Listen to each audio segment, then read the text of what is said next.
ومن أحسن قولا ممن دعا إلى الله وعمل صالحا وقال إنني من المسلمين। ওই ব্যক্তির কথার চেয়ে দামি কথা আর কারো কথা না, যে মানুষকে আল্লাহর দিকে ডাকে, আল্লাহর দিকে যে ডাকে তার কথাটা দামি, আল্লাহর কথা যে শুনে সে দামি। সুবহানাল্লাহ। এই জন্য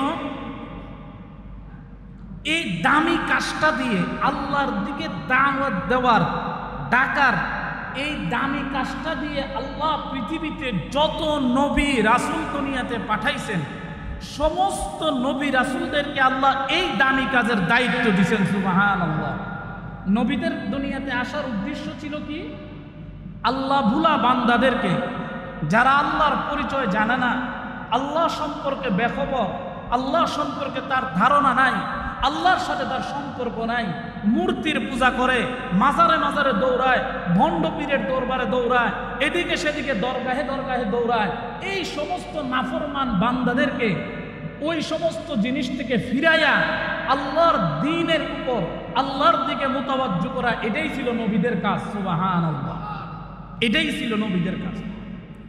আমাদের নবী আসার পূর্বে দুনিয়ার অবস্থা এমন ছিল, হযরত ঈসা আলাইহিস সালামকে আল্লাহ আসমানে উঠাই নেওয়ার পর আমাদের নবী আসার আগ পর্যন্ত প্রায় 550 অথবা 600 বছর পর্যন্ত দ্বীনের দাওয়াতের কাজ বন্ধ ছিল। এই দাওয়াতের কাজটা বন্ধ থাকার কারণে মানুষ এমন হায়ওয়ান, জানোয়ার আর পশুতে রূপান্তরিত হয়েছে। সেই সময়টার কথা যদি কেউ মনে করে, সেই যুগটার কথা, তাহলে মানুষ সেই যুগটাকেই স্মরণ করে আইনে জাহিলিয়াতের যুগ হিসাবে। ঠিক কিনা জোরে কোন? সেই যুগটা এমন বর্বর ছিল, এমন হিংস্র ছিল, শুধু সামান্য বিষয় নিয়ে। কি বিষয়? একজনের উট আরেকজনের কুয়ার মধ্যে কেন পানি খাইল? এই কথা বলো না, কথা বলো না। একজনের উট কেন আরেকজনের কুয়াতে পানি পান করলো, এই অপরাধে তার জীবদ্দশায় সে যুদ্ধ করে যেত মৃত্যুর আগ পর্যন্ত। এমনকি যেই সময় মৃত্যুবরণ করতেছে, শেষ ওসিয়ত এটা করে যেত যে আমি তো তার প্রতিশোধ নিতে পারলাম না, আমার পক্ষ থেকে তোমরা প্রতিশোধ নিয়ে নিও। নাউযুবিল্লাহ। দোষ কি? ওই একজনের আমার উটটা তার কুয়াতে কেন পানি খেলো, এই দোষ। তার উটটা কেন আমার কুয়াতে পানি খেলো, এটাই দোষ। এমন হিংস্র ছিল মানুষ। রাস্তা দিয়ে যদি কোনো গর্ভবতী মহিলা হাইটা যেত, দুষ্ট ছেলেরা বাজি লাগাইতো এই মহিলার পেটের মধ্যে কি মেয়ে সন্তান না ছেলে সন্তান। এখন দুইজনের মধ্যে তর্কাতর্কি লাগা শেষ পর্যন্ত বলতো যে ঠিক আছে, আমাদের এই বিষয়টা যাচাই করার জন্য প্রয়োজনে আমরা এই জীবন্ত মহিলার পেটটা ফেরে ফেলবো। নাউযুবিল্লাহ বলেন। এবং তাই করত, এবং এত বর্বর ছিল যে তারা তাই করত, তাই করে দেখতো যে আসলে পেটের ভিতরে কি মেয়ে বাচ্চা না ছেলে বাচ্চা। নাউযুবিল্লাহ বলেন। এমন তুচ্ছ বিষয় নিয়ে যুগ যুগ তারা একে অপরের সাথে যুদ্ধ লড়াই করে যেত। নাউযুবিল্লাহ। মুহতারাম হাজিরিন, শুধু লড়াই করে যেত এমন না, যে মৃত্যুর পূর্বে ওসিয়ত পর্যন্ত করে যেত যে আমি তো পারলাম না প্রতিশোধ নিতে, তোমরা প্রতিশোধ নিও। বিষয় কি? একদম তুচ্ছ বিষয়। বিষয় কি? একদম তুচ্ছ বিষয়। মুহতারাম হাজিরিন, এরপরে যখন নবী দুনিয়াতে আসলেন, আমাদের নবীকে আল্লাহ সেই সময়, আমরা বলি না, কোরআনের মধ্যে আছে না, ওয়ামা আরসালনাকা ইল্লা রাহমাতাল লিল আলামিন। ওগো নবী, আমি আপনাকে দুনিয়াতে গোটা জগৎবাসীর জন্য রহমত হিসাবে প্রেরণ করলাম। সুবহানাল্লাহ। আমাদের নবী গোটা দুনিয়ার জন্য, শুধু আমাদের জন্য না, পশু পাখির জন্য না, হায়ওয়ান জানোয়ারের জন্য না, পুরো বিশ্বের সমস্ত কিছুর জন্য রহমত। সুবহানাল্লাহ। সুবহানাল্লাহ। আল্লাহ কোরআনের এক আয়াতের মধ্যে বলেন, কুনতুম খায়রা উম্মাতিন উখরিজাত লিন-নাস তা'মুরুনা بالمعروف وتنهون عن المنكر وتؤمنون بالله আল্লাহ বলতেছেন তোমরাই সর্বশ্রেষ্ঠ জাতি একসাথে কোন সুবহানাল্লাহ আল্লাহ বলতেছেন তোমরাই সর্বশ্রেষ্ঠ জাতি কারা আমরা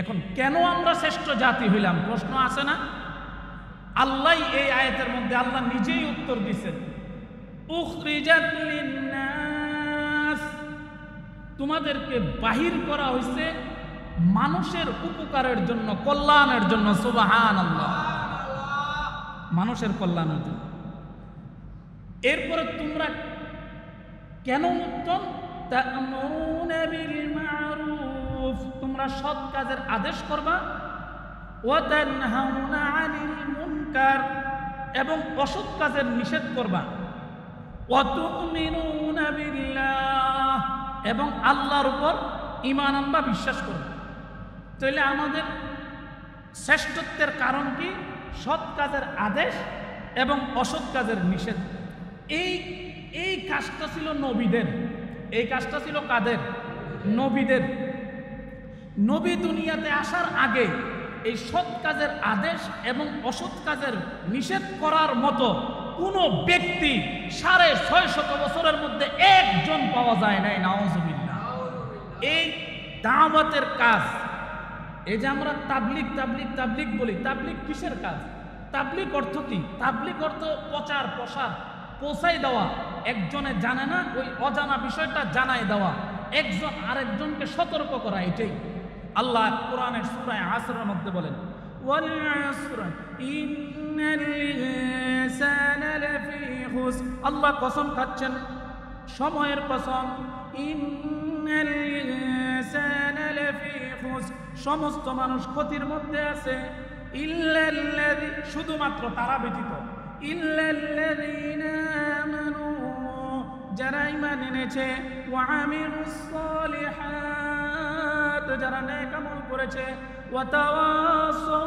বিল হক এবং একে অপরকে সৎ পথে চলার উপদেশ দিয়েছে ওয়া তাওয়াসাউ বিস সবর এবং বিপদের সময় ধৈর্য ধারণ করেছে সুবহানাল্লাহ আল্লাহ প্রথম কইছে ওয়াল আসর সময়ের কসম কালের কসম এরপরে বলতেছেন ইন্নাল ইনসানা লাফি খুসর সমস্ত মানুষ ক্ষতির মধ্যে আছে এরপরে এই দুইটা বইলা এরপরে আল্লাহ বলতেছেন 4 শ্রেণীর মানুষ ছাড়া সুবহানাল্লাহ বলেন এক নম্বর ইল্লাল্লাযীনা আমানু যারা ঈমান এনেছে আমরা ঈমান আনছি ঠিক কিনা জোরে বলেন আমরা আল্লাহরে দেখি না কিন্তু ঈমান আনছি আল্লাহ আছেন আল্লাহ আমাকে সৃষ্টি করছেন আল্লাহ আছেন আল্লাহ ছিলেন আল্লাহ আছেন আল্লাহ থাকবেন সুবহানাল্লাহ আমরা ছিলাম না এখন আছি একদিন থাকবো না অস্তিত্ব বলতে অস্তিত্ব কিছুই আমাদের থাকবে না আমাদের কবরের উপর বিশাল বিশাল গাছ হয়ে যাবে